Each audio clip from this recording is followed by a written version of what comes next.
Le doy la bienvenida a Guillermo González, que es fiscal de instrucción de la provincia. Bienvenido, Guillermo, ¿cómo estás? ¿Qué tal? ¿Cómo estás? Buenas tardes. Y también está con nosotros Belén Gauna, que es psicóloga. Bienvenida, Belén, ¿cómo estás? ¿Qué tal? Buenas tardes, gracias. ¿Cómo te va? Bueno, y un poco empiezo con Guillermo planteando esto de, cómo la justicia en estos 10 años también ha ido cambiando en la visión, en la acción y en todo lo que significa a la legislación también que tiene y que acompañan a los femicidios. Sí, hay que decir que por suerte tenemos una cultura en Argentina que inmediatamente adhiere a un montón de tratados internacionales con la mejor de las intenciones, como en un primer momento. Y lamentablemente también forma parte de nuestra cultura que en un segundo momento no se toman las medidas y no se hacen las cosas para que haya una tutela judicial efectiva. Entonces, nosotros hemos adherido al protocolo de Beijing, a Yogyakarta, Belém do Pará, las reglas de Brasilia, la CEDAW, toda la legislación internacional para nosotros es ley suprema de la nación a partir del momento que se modifica la Constitución en el 94. Y también hemos hecho las modificaciones internas que corresponden. El Código Civil es uno de los códigos civiles más modernos del planeta, esto me lo dijeron en Roma, no es una cosa que digamos acá, con la figura del matrimonio igualitario, con la figura de la identidad de género, con el modo de abordar las capacidades especiales, etc. Y también hemos incorporado en el Código Penal las figuras agravantes por las cuestiones de género, etc. Ahora, para que eso se traduzca realmente en que esté internalizado en las decisiones de la justicia, va a pasar un tiempo. Porque una cosa es aprender de memoria una legislación y otra cosa es realmente internalizar la dogmática de lo que implica ponerse la camiseta del género. Y eso tiene que ver con estos famosos procesos de desconstrucción, que por una parte son los procesos de desconstrucción personales de cada uno de nosotros, y por otro lado se puede analizar como un fenómeno que es similar, pero distinto, que es cuán deconstruida está la justicia. Lo pueden ver ustedes. Cuán deconstruido está cada uno de ustedes y cuán deconstruidos están los medios o cuán deconstruidos están los SRT particularmente o la comunicación en general. Esto que marcas tiene que ver también con la idea de el reclamo que hay de la perspectiva de género en la justicia. Claro, el reclamo de la perspectiva de género está en todos los ámbitos, ¿no? Pero bueno, a veces se piensa que la justicia es el ámbito donde finalmente deberían caer todos los tipos de conflictos para intentar resolverlos de algún u otro modo, que claramente estamos bastante en deuda con eso, con la sociedad,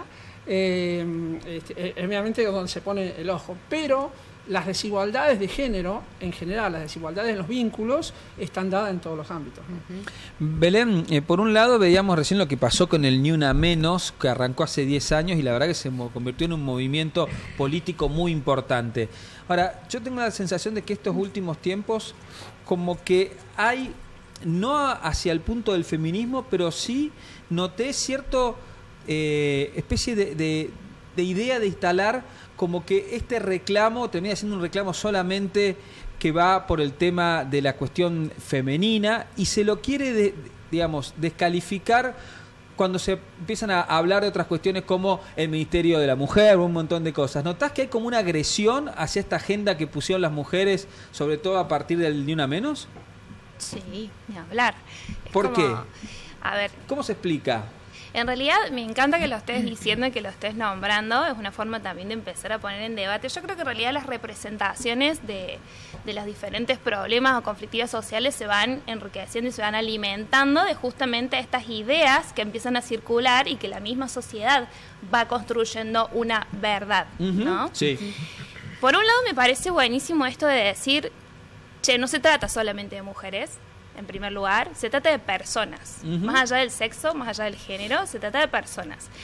Si bien los números y las estadísticas muestran que las víctimas son en gran medida mujeres y disidencias, lo cierto es que los hombres cis también son víctimas de esta misma ideología y de este fenómeno, ¿no? Porque en realidad la violencia es un fenómeno relacional y social, ¿no? Entonces eso atraviesa muchísimo más. Pero bueno, siempre necesitamos a alguien a quien culpar y una bruja a quien quemar, ¿no? Entonces, de alguna manera, esta representación a la que hago referencia tiene que ver con justamente esto. Tenemos que buscar a alguien con quien enojarnos, tanto de un lado como del otro, ¿no? ¿Y qué pasa? Este mismo enfrentamiento no es más que una reproducción de esa misma lógica binaria de dos puntos que se enfrentan, ¿no? Entonces es siempre lo mismo. Por eso está buenísimo que lo nombres, porque en realidad no se trata ni de mujer, ni de varón, ni de disidente, se trata de personas. Vos venís con un recorrido también en el centro de varones del Polo, y por allí también tenés otra mirada de cómo enfrentan o en qué situaciones llegan también allí los varones. Sí, yo trabajé en el Centro Integral de Varones cuando era Ministerio de la Mujer, y actualmente, bueno, tenemos una fundación de la que ella también es parte, que es Fundación Paiwen, y ahí trabajamos con situaciones de violencia y en gran medida con varones que están de alguna manera denunciados o en alguna causa por violencia. Y también buscamos trabajar más allá del ámbito público, que justamente está colapsado porque no dan las instalaciones, no dan los profesionales, no dan los presupuestos, y mucho menos hoy en día, donde por cuestiones políticas los presupuestos cada vez son menores destinados a este tipo de intervenciones, ¿no? Pero sí, lo cierto es que es muy importante, en algún momento, en el comienzo, hasta generó resistencia saber que se podía destinar fondos a trabajar con quien ejercía violencia, ¿no? Con los agresores, por así decirlo. Pero si en realidad lo vemos incluso desde un punto de vista más criminológico, el trabajar con la persona que ejerce violencia y con las instancias anteriores, o sea, enfocarnos en la prevención, es justamente la única manera de empezar a erradicar. Porque sí, tenemos que trabajar con quienes sufren violencia, tenemos que ayudarles, empoderarles, darles recursos y demás. Pero si no trabajamos con quien ejerce, no se termina nunca más. Claro, eso te iba a preguntar, Guillermo, también las causas, ¿no? Seguir trabajando sobre las causas de este fenómeno que nos tiene a todos entristecidos, que no se desaparece por más que hace 10 años que están las marchas, que hay acciones que tienen que ver con las distintas provincias, con los municipios, en las escuelas vemos que se les habla a los chicos, que se les trata de llevar un mensaje distinto. Esto va a llevar más tiempo y necesita de más esfuerzo, ¿no? Sí, muchísimo. Como decíamos recién con Guille al comienzo, imagínate que son siglos, años, de una forma que es totalmente legitimada en algunos aspectos y reproducida muchas veces de manera inconsciente y silenciosa por todas las personas, incluso quienes estamos acá sentados y sentadas, ¿no? Entonces es primero esto de plantearnos una responsabilidad personal para ver hasta qué punto yo me hago cargo y me responsabilizo de transformar mi accionar y generar mi propio cambio, para que de ahí pueda ir yo salpicando al resto, ¿no? Pero son años que vamos... Guillermo, ahí, tomando lo que ella dice, porque lo que sentimos muchos es que hay una especie de frustración, porque venimos tratando este tema, poniéndolo en agenda, los medios, por supuesto, ¿no? Con las herramientas que tenemos, o incluso por ahí este esfuerzo para poder hacerlo en casa, pero uno ve las estadísticas y dice, che, ¿no estamos mejorando? ¿O en realidad es producto de que ese impacto, todavía la cifra nos sigue cayendo muy mal, pero hay algún cambio? Porque a veces yo siento que digo, che, qué frustrante que es esto, que pasan los años y seguimos con las mismas cifras y los medios vamos contando que es acá, que en Sierra Chica, que en Punilla, que en Córdoba. Digo, ¿qué cambió? No, yo creo que cambió mucho.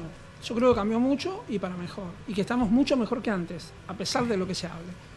Las estadísticas hay que analizarlas en un contexto y son mucho más que un número. Fíjate vos, hay números que se dibujan, ustedes lo saben, y hay números que es imposible dibujarlo. El de los femicidios en particular es imposible dibujarlo. Tiene un impacto tan grande en la sociedad y en todo, es tanto lo que impacta, que es un número del cual vos te podés tomar. Por ejemplo, yo les he acercado a ustedes el informe del Registro Nacional de Femicidios que llegó a nosotros entre ayer y hoy, y ves que, por ejemplo, en Córdoba es un número, 17 femicidios, en el año próximo pasado. Pero vos tenés que ver que ese es la punta del iceberg de la nota más impactante, más terrible, la cara más violenta y agresiva de la violencia de género. Pero no te olvides que por debajo de eso hay miles y miles y miles de otros tipos de violencias también ejercidas, también tratadas en distintos ámbitos, en la justicia, o en los ámbitos terapéuticos, como lo de mi compañera María Belén, en muchos lugares, que ahí vemos que hay muchísimo más que antes, pero también entendemos que es porque ahora se ha visibilizado y una violencia que antes estaba naturalizada, ahora determinados grupos vulnerables se paran, se ponen de pie y dicen basta, ¿no? Hay que tener cuidado con ese fantasma que da vuelta. Claro, antes ahora hay más causa que antes. No hay más causa que antes, sí, pero no más hechos que antes. Yo recuerdo hace muchos años atrás, cuando yo ingresé al sistema penal, yo primero estaba en el ámbito de niñez, lo que en esa época se llamaba menor, y después entré en una cámara no criminal. En esa época teníamos X cantidad de homicidios, le llamábamos en ese momento, y la mitad de ellos por año era uno que en aquel momento se le llamaba pasional. Claro. Lo que ahora tratamos como una cosa... Pasional. El crimen pasional. Lo que ahora tratamos como un agravante, en aquel momento era un atenuante. Entonces, de la pena de 8 años a 25, y la pena de 9, de 10, de 11, porque se dio en tal circunstancia. Era un atenuante, porque fíjate, la actitud, la mujer lo llevó a esa situación, ¿no? Tenía una sospecha de infidelidad, entonces está como justificado, bueno, se sacó, todo ese tipo de cosas. Pero la cantidad es más o menos parecida a la de ahora. No puedo decir que hay más. Entonces, hay varios análisis para hacer. ¿Vos me decís que entonces en vano al trabajo? No. No. Vos también tenés que comparar con lo que pasa en otros lugares, ¿no? Como te decía, en otros lugares, por ejemplo en Italia, que es una situación que yo conozco bastante, se sorprendían mucho con la posibilidad del recurso de los sistemas duales, por ejemplo, de estos sistemas para poder alertar digitalmente, remotamente, el agresor, la víctima, etcétera. Acá se hace mucho y se hace mucho, hace falta muchísimo, muchísimo más, pero hay cambios favorables a pesar de todo esto. Hay causas en particular, por decirle, la causa Tomaselli, la causa de Pablo Acosta, la causa de Azul Montolo. Hay muchas causas que han sido señeras, que han cambiado la historia y que le están cambiando.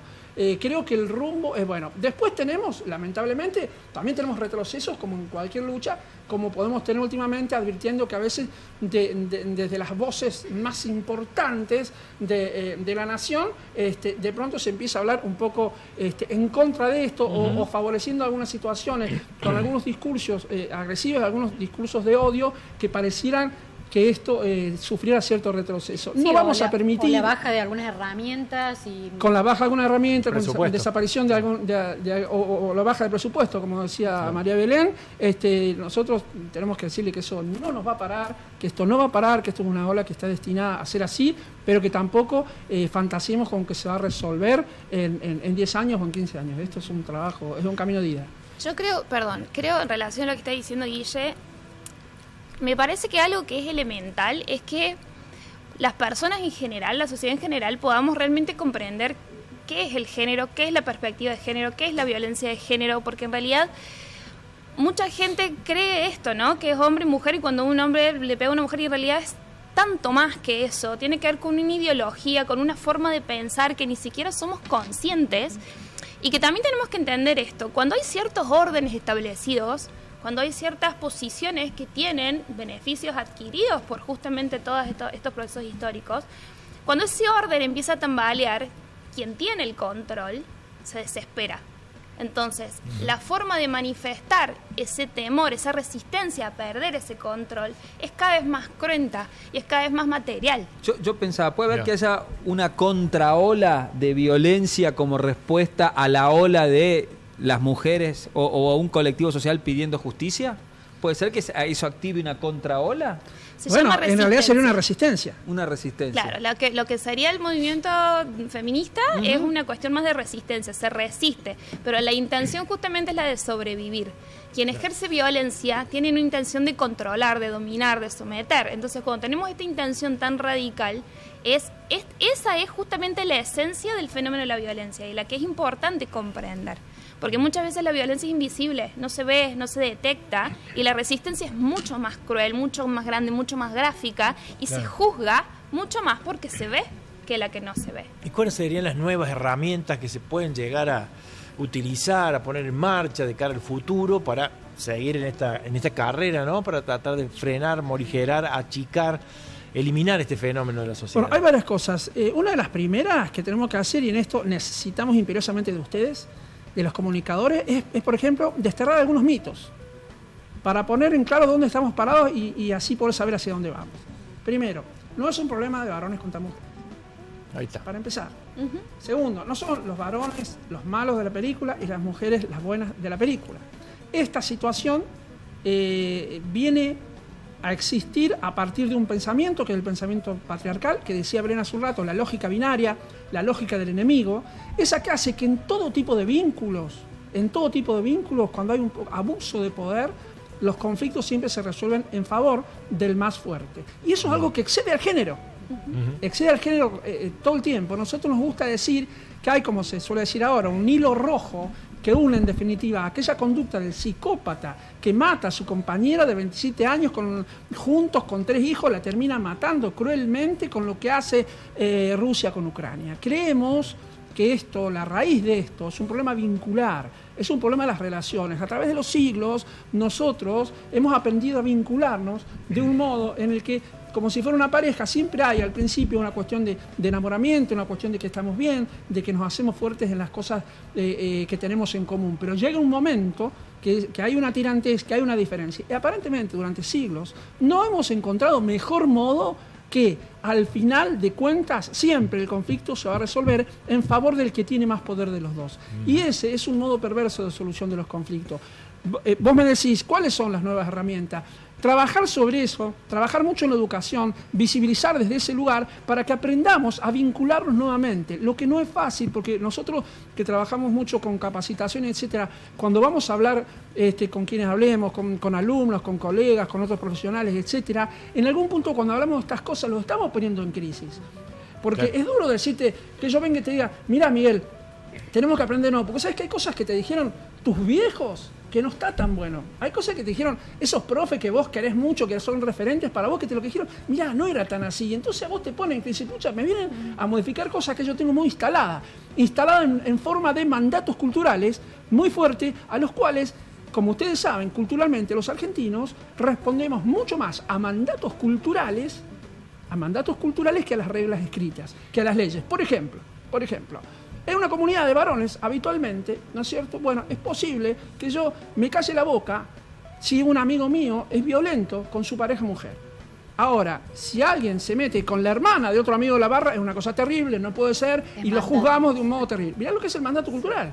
Una cosa nos parece un escándalo y la otra la vamos naturalizando. Pregunto, porque ante esto de que ustedes dicen, trabajamos sobre visibilizar o romper mandatos o trabajar sobre eso, en general también la respuesta a esto es como decía Belén por ahí, la resistencia. Y esa resistencia yo últimamente la veo en la calle, en los medios, en todos lados, muy relacionada o muy unida a una violencia o una escala de violencia cada vez mayor. También es algo difícil de combatir eso. ¿Cómo trabajamos el nivel de violencia con el que nos estamos manejando últimamente? Digo, Argentina y el mundo, ¿no? Sí, yo creo que ahí también tiene que ver un poco lo que hablamos hace un tiempo con Fer, la colega de ustedes, que tiene que ver con esto de hoy en día como el imperativo del que todo tiene que ser ya y todo tiene que solucionarse ya, y esta sensación de pérdida constante que tenemos a diario, ¿no? Cómo eso también incide en la regulación emocional, en los propios recursos que cada uno y que cada una pueda tener. Y acá un poco también ligado a lo que preguntabas recién de las herramientas, pienso, quizás un poco por mi profesión, pero la terapia es elemental. Esto de cuestionarse a una misma, a ver, che, hasta dónde lo que estoy haciendo no es violencia o no, hasta dónde estoy registrando el límite de la otra persona, hasta dónde mi intención no está siendo la de controlar el terreno de la otra parte, ¿no? Y un poco tiene que ver con esto. Es una cuestión contextual, como decía Guille, relacional, que fuimos aprendiendo a lo largo del tiempo. Porque la violencia es lo que está por debajo, digamos. Recién decíamos, los femicidios es el punto del iceberg que vemos, y la violencia, que es lo que... la base a través de la cual emergen todos los fenómenos. Claro, en realidad el femicidio viene a ser como la expresión máxima de la violencia, pero la violencia tiene un montón de formas, desde una mirada descalificante hasta una opinión que desvaloriza el trabajo de un colega a modo de chiste, ¿sí? Hasta eso es violencia en un ámbito laboral, y no tiene que ver tampoco con el género, ¿no? Es como, justamente esto, es como una lógica de funcionamiento donde esta relación asimétrica de poder hace que quien está acá arriba domine o controle o someta al que está acá abajo, ¿no? Entonces, hasta que no se rompe esa simetría, ese para mí es el desafío más difícil. Y creo que en realidad la clave de todo está, primero, en la educación elemental, en el trabajo personal de asumir responsabilidades, y sobre todo en la parte que más poder tiene hoy en día, que son los medios, porque son los que muestran las realidades que existen, ¿no? Son los que muestran los diferentes tipos de verdades y cómo cada grupo también va a adoptar una verdad. Ustedes trabajan con esto y les quiero preguntar porque uno cuando ve las estadísticas, generalmente las personas que asesinan a sus parejas no es el primer episodio de violencia, sino que suele ser un corolario, ¿no? Y cuando llegamos a ese punto hablando con alguna gente dice, bueno, ya estuvo detenido, estuvo preso, tuvo restricción y siguió, insistió, y te dicen, no, bueno, no, pero esa persona es un enfermo, por eso la la mató. ¿Esa es la conclusión final de una persona que ya tuvo advertencia, pasó por la justicia, fue condenado, fue imputado, fue a tratamiento, pero sigue con esta conducta asesina? No, dos cosas, para empezar. Primero, una tendencia que nosotros hemos tenido a lo largo del tiempo para explicar lo que no sabemos explicar. Entonces, hace mucho tiempo atrás todo pasaba por la parte mística, y entonces cuando una persona hacía algo terrible que no podíamos explicarlo, estaba poseído por el demonio, ¿ok? Después pasaron los tiempos y cambiamos de Dios, sacamos esa figura del Dios y pusimos a la figura de la ciencia. Entonces empezamos a buscar de lo de la ciencia. Entonces decimos es un enfermo. No, no es un enfermo. Es lo primero que hay que decir contundentemente, que no es un enfermo. Hay casos, muy pocos casos, totalmente minoritarios, comprobados, donde hay algún tipo de enfermedad, y en ese caso no se le trata como un delincuente, bueno, sino se le trata como un enfermo, como corresponde. Pero nosotros hemos patologizado muchas conductas. Por ejemplo, te digo, cuestiones que tienen que ver con esto también. Una persona que abusa de infancias. Algo totalmente terrible, detestable, deleznable. Lo primero que nos sale a nosotros es un enfermo. ¿Por qué? Primero porque proyectamos. Porque nos ponemos en ese lugar, porque enseguida pensamos en nuestros hijos, porque enseguida nos podría pasar y queremos pensar algo que nos aleje totalmente y que sea imposible caer en ese lugar. ¿Ok? Porque nos encontramos frente a... Yo no voy a ir a eso porque él es un No, es imposible que me pase a mí. No puedo ni nombrarlo, porque sería lo que Lacan habla de un real, ¿no es cierto? Algo que no puedo tener ni siquiera nombre. ¿Cómo pasa cuando yo perdí a mi papá y mi mamá? Soy un huérfano, pero si yo como papá llego a perder a alguno de mis dos hijos, no le hemos puesto un nombre a eso. Porque es tan terrible, tan terrible. Entonces nosotros proyectamos frente a esas cosas y tratamos de alejarla por este miedo primordial que tenemos todos, básicamente a la muerte y de ahí a todo lo demás. Entonces, ¿qué hacemos? Y nos deja más tranquilos. No, es un enfermo. Entonces a mí no me va a pasar, con mi hijo no va a pasar, con mi entorno no va a pasar, porque eso solamente lo hace un enfermo. La buena noticia para nosotros que hemos venido estudiando es haber descubierto que eso no era una enfermedad, que no existe una categoría nociológica que te transforme en mala persona, para empezar. ¿Está bien? Y el hecho de observar que esta gente en realidad cubre sus huellas cuando está haciendo ese ejercicio de abuso de poder, que puede ser tan terrible como eso, o una cosa más leve o más simple, te da cuenta de la conciencia que tiene que lo que está haciendo está mal. Entonces no es un enfermo, para empezar. Bueno, si no es un enfermo, ¿qué es? Es una persona, como se suele decir, hijo sano del patriarcado, que ha incorporado estos mandatos culturales que le han dicho que tiene que vestirse de una forma, que le tiene que gustar esto, que es más fuerte, que tiene mayor capacidad para razonar si es varón y mayor capacidad emocional si es mujer. Con eso nos mataron a ambos. No nos dejan a nosotros los varones expresar, no nos dejan decir te amo con la naturalidad que lo puede decir una mujer, y a la mujer la ponen en un segundo plano, pero esto fue desde la manipulación de la ciencia que hizo el patriarcado con las funciones sensoperceptivas y los neurocientíficos, cuando dijeron, no, esta parte del cerebro es para pensar, esta parte para sentir, la mujer tiene más desarrollado sentir. Todas esas mentiras que se fueron metiendo nos fueron generando a nosotros un modo de ver las cosas, una asignación de roles específicos que nos trajo hasta acá. Eso es lo que nosotros queremos desconstruir. No es una enfermedad. Y entonces esto no se arregla con una pastilla, ¿ok? No se arregla así, no se arregla con el DSM-5 diciendo tal tratamiento. Sí, además de esto de que no es una enfermedad, sino que es una elección. Hay responsabilidad plena, a no ser en determinados casos, como decía Guille, donde hay algunas cuestiones más del orden psicopatológico que, bueno, incidirían. Pero yo creo que acá también, y más allá de la responsabilidad real y concreta que tiene la persona que ejerce violencia, me parece también importante esto de ver la responsabilidad que tienen las instituciones, el sistema y los mismos profesionales de tener una formación específica. Yo siempre digo, por ejemplo, si alguien viene a mi consultorio y me pide turno porque tiene trastorno de la alimentación, yo no estoy capacitada para atender a esa persona, ¿no? Entonces también está esta cuestión ética, personal y moral de saber que yo tengo que trabajar de una manera consciente y responsable con una persona que tiene ciertas conductas que ponen en riesgo la vida de las otras personas y se pone en riesgo a sí mismo. Entonces entran como muchas cuestiones en juego, digamos. No es solamente esto de responsabilizar a quien hace, sino también ver mi parte de la responsabilidad para seguir alimentando esta rueda, ¿no? Eso también es importante. Creo que en el sistema educativo también tendría que revisarse eso también para tener materias específicas y siempre lo relaciona, la educación sexual, la educación vial, la educación ambiental y esta educación de género también tendría que ir ya metiéndose más fuerte en las currículas para que el mensaje sea más sólido y no simplemente una charlita, un encuentro de un ratito y listo, ¿no? Otra cosa que por ahí uno escucha, bueno, pero no puede ser que nos apunten a todos los hombres como que vamos a ser femicidas, ¿no? Que vos escuchás, no, todos los hombres... Y hay gente que te lo dice como que se ve atacado por esta mirada respecto de el patriarcado. Bueno, pero porque no ponemos blanco sobre negro y porque pareciera que muchas veces el discurso de quienes militamos por nuevas masculinidades o las compañeras feministas, parece que estuviéramos diciendo que es una cuestión de varones contra mujeres. Fíjate el dato que habías dicho vos hace un rato respecto de los casos, porque vos tenés la estadística que no se puede mentir, la de los femicidios. Después tenés una estadística que se dibuja, ¿viste? Como si fuera el INDEC, ¿no es cierto? Entonces, para ver el precio, claro. Aparte de la leche y la carne, voy a meter un reloj Cartier, voy a meter un avión, cosa que acomode.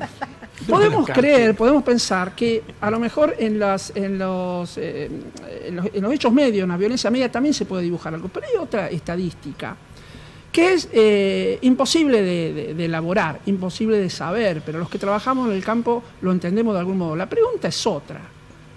¿Cuántas intervenciones del sistema sobre ese psicópata que primero amenazó, que volvió a amenazar, que volvió a pegar, no terminó en un femicidio porque hubo un abordaje adecuado que empoderó a la víctima, que la sacó del lugar, etcétera? Eso no hay absolutamente ninguna estadística en ningún lado. Y te la discuto, porque si no pareciera que todo tiene camino a transformarse en femicida. Totalmente. Y es muy simple, un número es muy fuerte. Tengo miles y miles y miles de denuncias de violencia de género y tengo 17 femicidios.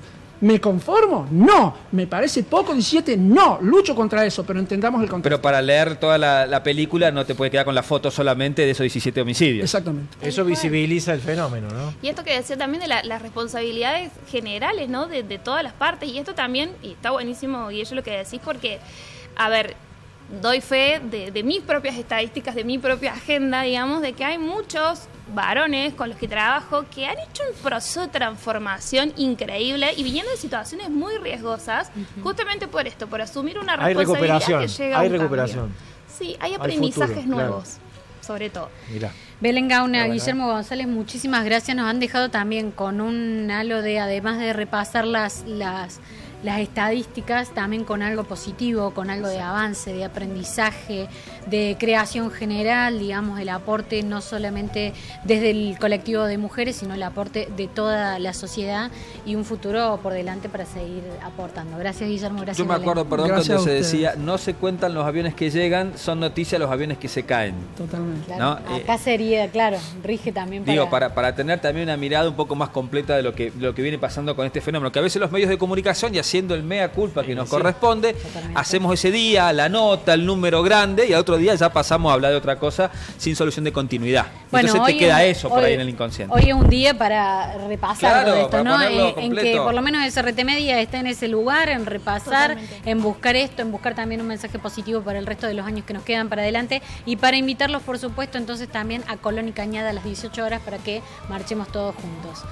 Vamos a una pausa y gracias de nuevo a ustedes. Gracias. Muchas gracias.